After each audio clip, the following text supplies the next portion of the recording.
Hello students, welcome to my YouTube channel Prabodhini Academy Nandurbar. In this lecture, we are going to see about the graphical representation of simple harmonic motion. Okay, so basically, whenever we are learning about the graphical representation, so there are two types of representation, which is relate to a mean position as well as the extreme position. Okay, so first we will see about the mean position, then we will see about the extreme one. Okay, so whenever particle performing simple harmonic motion which is starting from the mean position, for that what will be the graphical representation, here we can see. Okay, so first of all, we know this thing, that is displacement of simple harmonic motion whenever particle starting from the mean position. So indirectly this equation is this, that is x equals to a sine omega t. Okay, this is for what, this is for mean position, हे mean position साठीच equation आहे. आणि extreme position साठी इथे काय असतं, इथे फक्त कॉस ओमेगा टी असतं instead of this sine omega t. Here will be the cos omega t x equal to a cos omega t, हे असतं एक्स्ट्रीम साठी. बरं, आता पुरतं आपण फक्त मेन पोझिशन साठी बघूया. Okay, as we know this thing, if we differentiate this displacement, so we indirectly get the velocity. Okay, so we know this thing, that is dx by dt indirectly means the velocity. Rate of change of displacement म्हणजे काय असतं, velocity असतो, है ना.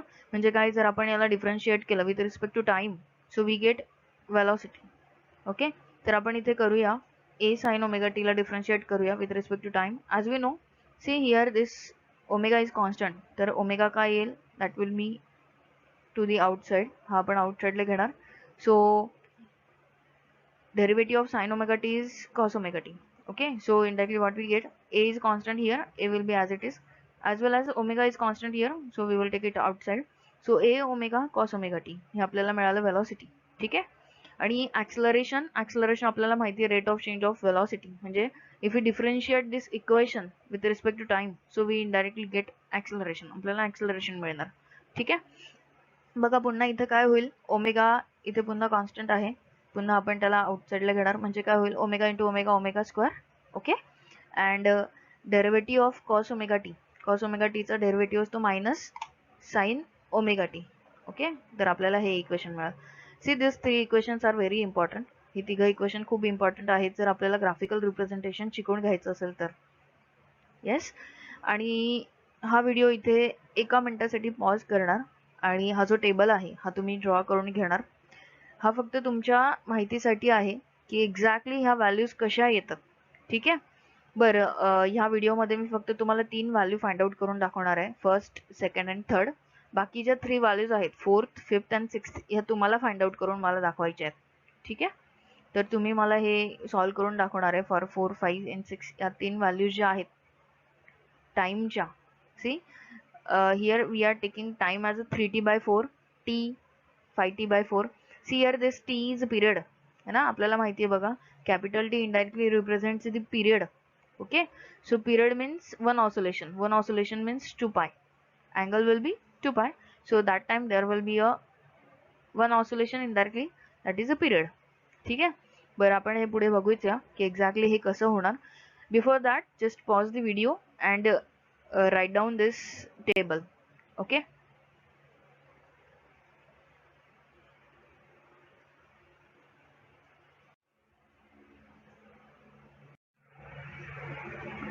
as we know this thing, see आपल्याला माहिती आहे की ओमेगा इक्वल्स टू काय असते, 2 pi by t. Okay, so here t is a period, by using this equation we get. बरं, आपण पुढे हे सगळं यूज करणार की एक्झॅक्टली हे यूज करून आपल्याला इक्वेशन कसं मिळेल, किंवा टी म्हणजे पिरियड, हे यूज करून आपल्याला इक्वेशन कसं मिळणार आहे आपण पुढे बघूया. As I told you ki I will solve the equation for time, that is for 0, t by 4 and t by 2, या 3 टाइम साठी मी इक्वेशन सॉल्व करणार आहे. बाकी 3 टाइम साठी व्हॅल्यूज तुम्हाला फाइंड आउट करायचे आहेत. ठीक आहे. सो फर्स्ट आपण बघूया व्हेन टाइम इज 0. बरं, डिस्प्लेसमेंट काय असेल बघा तेव्हा, as we know this equation, हे इक्वेशन आपल्याला माहिती हे आहे मीन पोझिशन साठी. ठीक आहे, whenever particle starts its simple harmonic motion from mean position, so that time we have this equation, that is x equals to a sin omega t. Okay, so see, if we consider this time as a 0, है ना. आपण जर time 0 consider केला तो 0 into omega 0. So sine 0 is 0. So what we get displacement indirectly 0. म्हणजे आपल्याला displacement किती मिळालं 0. ओके. Now velocity. बरं आता वेलोसिटी मध्ये काय करणार, पुन्हा टी ची व्हॅल्यू काय पुट करणार 0. ओके. मीन्स ओमेगा टी किती होणार 0. म्हणजे कॉस 0 1. ओके. म्हणजे ही पूर्ण टर्म किती होईल 1. So what we get A omega. ठीक आहे. तसंच आपल्याला ऍक्सलरेशन काय मिळणार, as we know the acceleration a is equals to minus a omega square sin omega t. So sin omega t means omega into 0 0 sin 0 0. So what we get acceleration 0. म्हणजे बघा आपल्याला values काय मिळाल्या, displacement 0, velocity a omega and acceleration 0. Okay. This is for what, whenever time is 0. म्हणजे ही initial condition आहे की जेव्हा particle त्याची सिंपल हार्मोनिक मोशन स्टार्ट करणार आहे मेन पोझिशन पासून. Okay. whenever this time is t by 4. आता टाइम किती घेतलाय आपण t by 4. t by 4 म्हणजे पिरियडच्या fourth. Okay. Fourth part indirectly. Period म्हणजे माहिती आहे time taken by particle to complete one oscillation, that is indirectly a period. Okay. So if you are considering this time as a t by 4. Okay. तर आपण काय करणार बघा, ही value substitute करणार टीच्या ऐवजी, है ना. म्हणजे बघा आपल्याला डिस्प्लेसमेंट माहिती आहे x equal to a sin omega t as it is. Instead of this omega we will write it 2 pi by t. आपण 2 pi by t substitute केला आणि t काय आहे t by 4. so t get cancel. 2 pi by 4 that is 2 2 जा 4. so what we get pi by 2, है ना. म्हणजे आपल्याला बघा अँगल काय मिळाला pi by 2. Okay. and sin pi by 2 sin 91. so what we get x equal to a. capital A is amplitude. see, this capital A indirectly means amplitude. Okay. amplitude आपल्याला माहिती आहे maximum displacement from the mean position, है ना. and yes, again velocity. from this equation we can find out velocity too. as we know this omega t किती मिळालं आपल्याला pi by 2. so we will directly substitute this value pi by 2. okay. and cos 90 is 0. so what we get, we velocity indirectly 0. तसं acceleration आपल्याला काय मिळणार बघा, a equals to minus a omega square sin omega t. बघा आता omega T च्या ऐवजी आपण pi by 2 सबस्टिट्यूट करणार. as we know sin pi by 2 is 1, है ना. म्हणून आपल्याला काय राहील बघा minus a omega square. Okay. now next one. see, whenever t, that is time, is considered as a capital T by 2. okay. so omega is equals to 2 pi by t. हे पण आपल्याला माहिती आहे. so initially we will find out the displacement, that is x equal to a sin omega t. So instead of this omega we will write here 2 pi by t. Instead of this t we will write here t by 2, that is t get cancelled, 2 get cancelled. so what will remain here, pi, that is 180. okay. so x equal to a sin pi. so sin pi is what, 0. so x equal to 0. since here I included this thing, that is sin pi is 0. so indirectly displacement is 0. if you are considering about the velocity, so velocity, as we know the velocity is what, a omega cos omega t, है ना. so instead of this omega t what will write here pi. आपण pi substitute केला म्हणजे आपल्याला velocity काय मिळणार बघा, cos pi. cos pi किती असतं -1, है ना. so minus sign will be here, that is minus a omega. ठीक आहे. बघा तसंच आपल्याला acceleration मिळणार. acceleration will be acceleration a is equals to minus a omega square sin omega t. but omega t is what, pi. so sin pi is what, 0, है ना. so indirectly we get acceleration is 0. okay. I hope you are understanding this one. ठीक आहे. तुम्हाला हे कळतंय. आता पुढचे जे आहेत 4th 5th and 6th हे तुम्हाला सॉल्व करून दाखवायचं मला. ठीक आहे. so this is the graphical representation. see how it comes. आपण हे बघूया की हे एक्झॅक्टली कसं आपण ड्रॉ केलंय. ठीक आहे. बघा आपण जे सुरुवातीला डिस्प्लेसमेंट पाहिलं.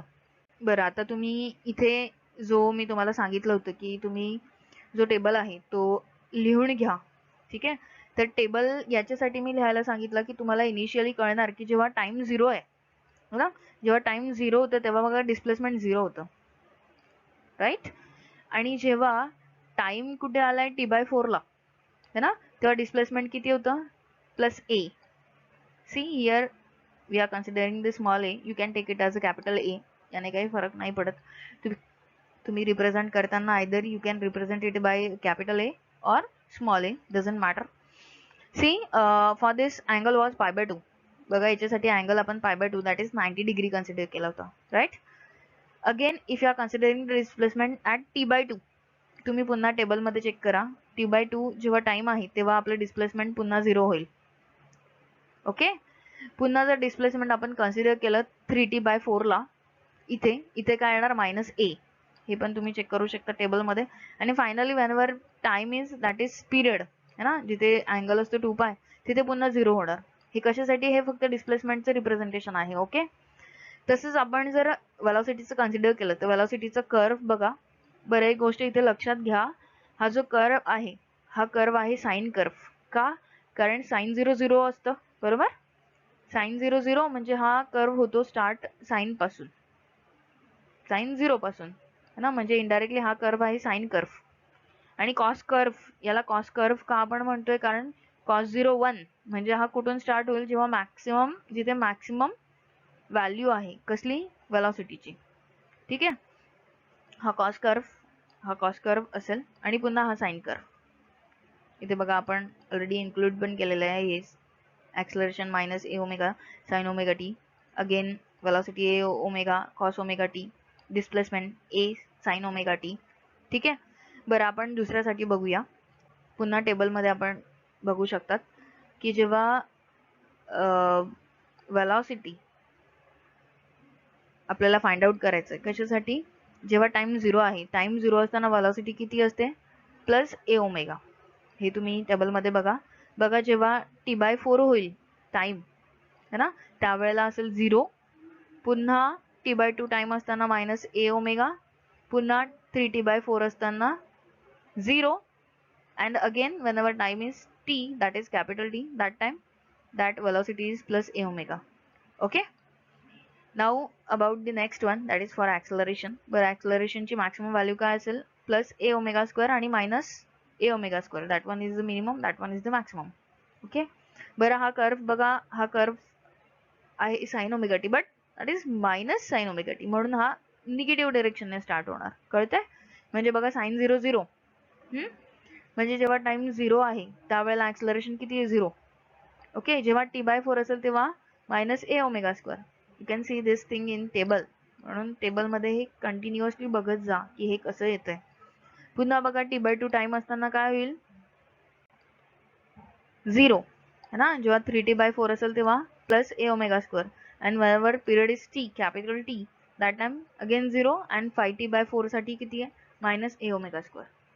Okay, so these are the conclusions from this graphical representation. From the graph, we can say the displacement, velocity, and acceleration of SHM are periodic functions of time. Why these are periodic? Periodic means these are repeating functions, है ना. बघा, wave पुन्हा पुन्हा repeat होते एकाच axis वरती. So that's why these are the periodic functions. Displacement time curve and acceleration time curve are sine curves. These two, that is displacement and the acceleration, these two are the sine curves. Okay, since sin 0 is 0, so these are start from the 0, हे start होतात 0 पासून. Velocity time curve is cosine curve. हा जो velocity time curve आहे हा cosine curve आहे. का, कारण cos 0 1 है ना, म्हणजे बघा इथं 0 टाइम असताना काय होईल, 1 maximum. There is a phase difference of π/2 radian between the displacement and the velocity. बरं, यांच्यामध्ये फेज डिफरन्स किती, π/2. का, कारण बघा ही वेव इथपर्यंत फिनिश झाली, पण ही वेव कुठून स्टार्ट होते, इथून, म्हणजे ही वेव स्टार्ट होते ह्या पॉइंट पासून. वेलॉसिटीची जी वेव आहे ती कुठून स्टार्ट होते, ह्या पॉइंट पासून, म्हणजे एवढ्या पार्ट मध्ये डिफरन्स कितीचा आहे, π/2 चा. अंडरस्टूड. अगेन जर आपण या दोघांचं कन्सिडर केलं, यांच्यामध्ये पण फेज डिफरन्स कितीचा आहे, π/2 चा. का, कारण एवढा जो पोर्शन आहे, म्हणजे काय बघा, ही वेव स्टार्ट होते, ही जी वेव आहे ही ॲक्सलरेशनची वेव स्टार्ट होते या पॉइंट पासून, म्हणजे एवढा पोर्शन मिस होतोय. म्हणजे काय, यांच्यामध्ये फेज डिफरन्स किती आहे, π/2 रेडियनचा. कळतंय. आणि जर आपण या दोघांचा कन्सिडर केला, दॅट इज ॲक्सलरेशन आणि डिस्प्लेसमेंट, या दोघांचा जर आपण फेज डिफरन्स कन्सिडर केला तर तो किती येणार, 2π. का, बघा इथे किती होतंय, 2π है ना. म्हणजे बघा, जर ही वेव, सॉरी, जर आपण डिस्प्लेसमेंट आणि ॲक्सलरेशन या दोघांचा जर फेज डिफरन्स आपल्याला फाइंड आउट करायचा असेल तो किती असेल, π, only π, not 2π, sorry. So why it is pi, see एवढा पोर्शन मिस होतं, म्हणजे काय होतंय, ॲक्सलरेशनचा कर्व ह्या पॉईंट पासून स्टार्ट होते डाऊनवर्ड डिरेक्शनने आणि इथे कुठे आहे हे ह्या पॉईंट पासून. म्हणजे एवढा पोर्शन आहे का यात? नाही. म्हणजे किती पोर्शन नाहीये? पाय एवढा. म्हणजे यांच्यात फेज डिफरन्स कितीचा आहे? पायचा. Understood? And all curve represent the same path after the phase 2 pi radian. म्हणजे काय होतंय बघा, इथपर्यंत आल्यानंतर काय होतंय, ही वेव्ह इथं कंप्लीट झाली, वन ऑसिलेशन. पुन्हा ती वेव्ह तशी स्टार्ट होते 2 पाय नंतर. पुन्हा काय होईल? सेम. Again same. जर आपण 2 पाय पर्यंत आलो, 2 पाय कुठे येते? ह्या पॉइंटला, है ना? या पॉइंट नंतर बघा ही वेव्ह पुन्हा याच पॉइंट पासून स्टार्ट होते. जशी इथून स्टार्ट झाली तशीच ही इथून स्टार्ट होते. म्हणजे पुन्हा ती तशी येणार. सेम इयर ही जर 2 पायला संपली म्हणजे इथे संपेल ही वेव्ह, तर ती पुन्हा कुठून स्टार्ट होते? पुन्हा त्याच पॉइंट पासून. म्हणजे ह्या पॉइंट पासून पुन्हा डाऊनवर्ड डिरेक्शनने. सेम. कळतंय? So all curve represent the same path after the phase difference of 2 pi radian. Okay, now the next. बघा आपण आतापर्यंत पाहिलं की जेव्हा particle is performing simple harmonic motion starting from the mean position हे आपण पाहिलं. आता आपण एक्स्ट्रीम साठी बघूया की एक्झॅक्टली एक्स्ट्रीम साठी कसं येणार.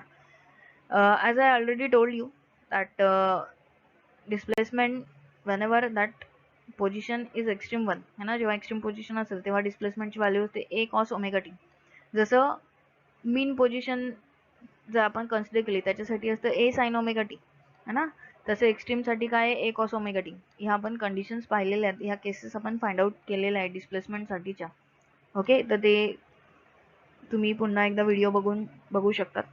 बरं, आपल्याला माहिती आहे वेलॉसिटी म्हणजे काय? तर rate of change of displacement है ना. So as we know this, if we differentiate this equation we indirectly get this velocity. So here we are differentiating this one, that is d dt of a cos omega t.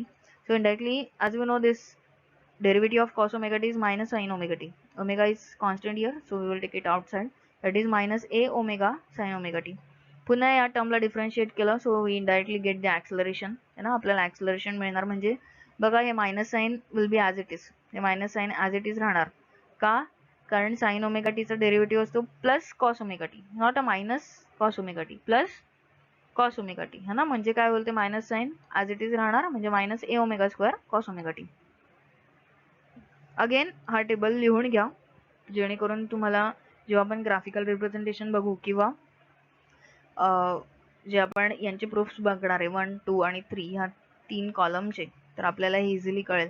बरं, याच्यासाठी पुन्हा तुम्हाला 4, 5th आणि 6th हे तुम्हाला solve करून मला दाखवायचं आहे. ओके, बरं, आपण याच्यासाठी आता फाइंड आउट करूया की एक्झॅक्टली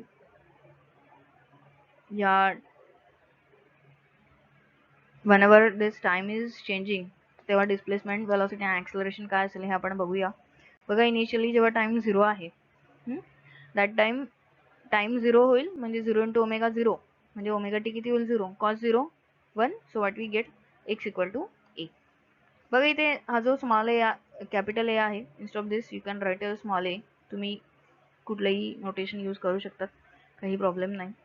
बरं, आपल्याला माहिती बघा वेलॉसिटी काय असतं, v is to minus A omega sine omega t. So instead of this omega t we will write here 0, right. as we know time is 0, so 0 × omega that is 0, म्हणजे angle किती होईल आपला? 0. as we know sin 0 is 0, so whole term will get 0. and acceleration minus a omega square cos omega t, that is omega t is 0, cos 0 1, so what we get? minus a omega square. acceleration आपल्याला मिळालं minus a omega square. तुम्ही table मध्ये बघत जा की exactly हे correct येतंय की नाही. ठीक आहे. whenever this time is t/4, जेव्हा आपण टाइम किती घेतोय? t/4. that time what will happen? see here, instead of this omega we will write here 2π/t. हे आपल्याला माहिती आहे. आणि t काय? t/4. सो थीटा अँगल किती होईल आपला? 2 × 2 = 4, so π/2. so 90 degree indirectly. cos π/2, cos 90 0, so what we get? x equal to 0. as we know the sin 90 काय असतं? 1.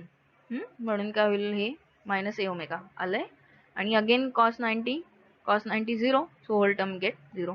बघा, इथे एक गोष्ट लक्षात घ्या की जो टेक्स्टबुक मधला टेबल आहे त्यात थोडीशी मिस्टेक झाली आहे, प्रिंटिंग मिस्टेक म्हणूया आपण.